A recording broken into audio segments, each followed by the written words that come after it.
Bonjour à tous, c'est DK. Petite vidéo annonce.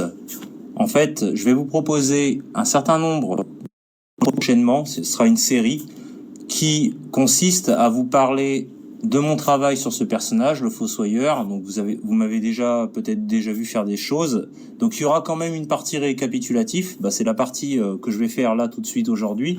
Mais si elle ne vous intéresse pas, vous pourrez justement la sauter et passer aux autres vidéos directement. Donc les autres vidéos qui sont prévues, il y en aura une, vu que je vais travailler sur GIMP, qui parlera de l'interface pour ceux qui ne connaissent pas du tout GIMP. Il y en aura une qui parle des outils de sélection et de leur interaction, parce que je vais beaucoup les utiliser dans cette vidéo. Donc ça, encore une fois, si vous maîtrisez The GIMP, vous pourrez les sauter. Après, on rentrera dans le vif du sujet, c'est-à-dire qu'on fera une partie pratique où on viendra, dans un premier temps, supprimer l'arrière-plan vert de façon à avoir uniquement, et on viendra le détourer le plus proprement possible. Il y aura une autre vidéo qui consistera à venir améliorer le personnage, donc retravailler des éléments qui ne sont pas corrects, par exemple les traits incorrects au niveau des bras, le pouce inexistant, et puis en bout de course, de façon à lui donner un petit peu plus de corps, un petit peu plus de relief, on essaiera de voir comment on peut potentiellement ajouter un petit arrière-plan derrière le personnage, mais juste derrière le personnage, et puis une sorte de contour autour de lui, de façon à lui donner un petit peu de relief, et ça mobilisera un type d'outil qu'on appelle les chemins.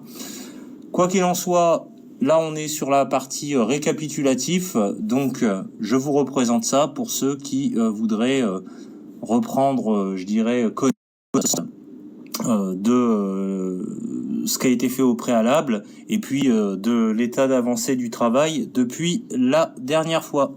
Je vous souhaite un bon visionnage.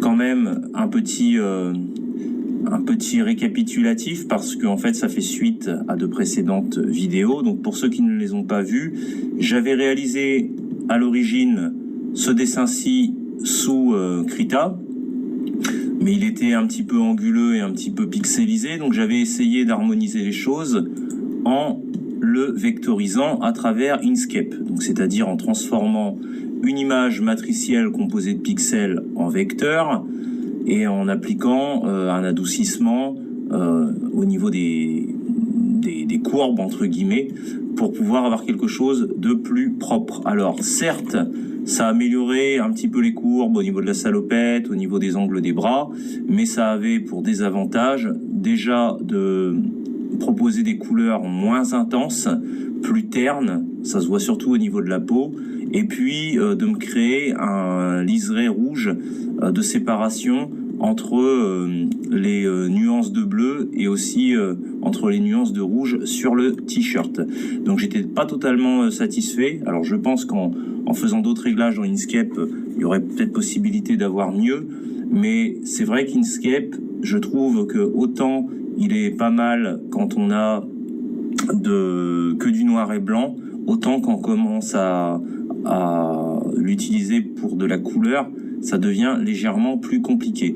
Du coup, je n'avais à proprement dit pas utilisé la version vectorisée, j'avais gardé la version d'origine pour l'injecter dans l'IA de modification transformation d'image qui est Alpaca, ce qui m'avait donné un certain nombre de résultats dont pour la plupart je n'étais pas satisfait, comme ce résultat-ci qui, bien qu'il ne soit pas terrible, je l'avais gardé parce que le costume, je le trouvais à peu près correct, et puis j'en avais gardé une autre qui ne me plaît pas particulièrement, si ce n'est pour l'appel. Alors aujourd'hui, on ne parlera pas de l'appel, ça n'est pas l'objet de la vidéo d'aujourd'hui, mais je l'ai conservé pour cette raison-là.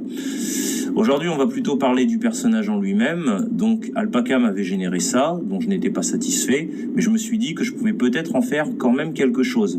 Donc, j'ai d'abord fait en sorte de supprimer le contour blanc.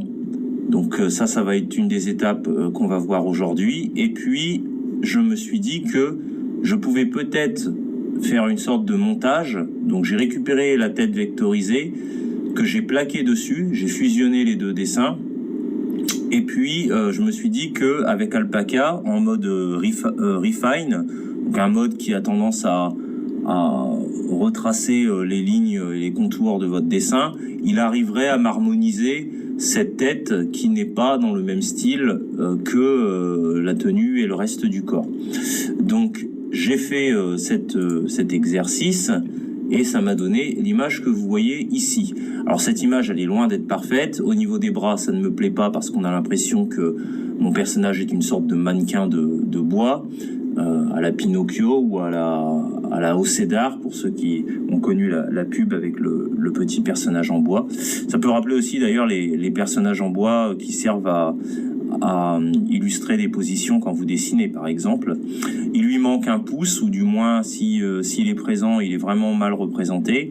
Les pieds ne sont pas d'une grande qualité, surtout au niveau des orteils.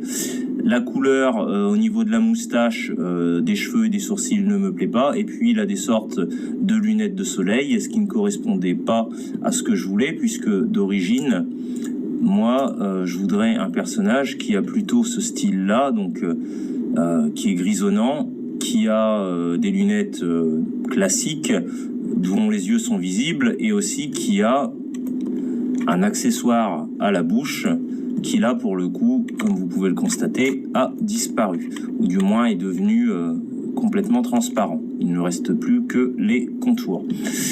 Donc je vais essayer de vous expliquer comment voilà, je suis passé de cette image régénérée par Alpaca à ce résultat-là qui me plaît déjà beaucoup plus. Alors, donc voilà, on est au terme de la vidéo. C'était vraiment pour vous faire un récapitulatif du projet. Donc la prochaine vidéo, c'est une vidéo où je vais vous parler un petit peu de l'interface de The GIMP, parce qu'il faut la connaître un petit peu pour pouvoir naviguer dedans et réaliser ce que je vais vous montrer par la suite. Quoi qu'il en soit, j'espère que cette première vidéo vous aura plu et je vous dis à bientôt.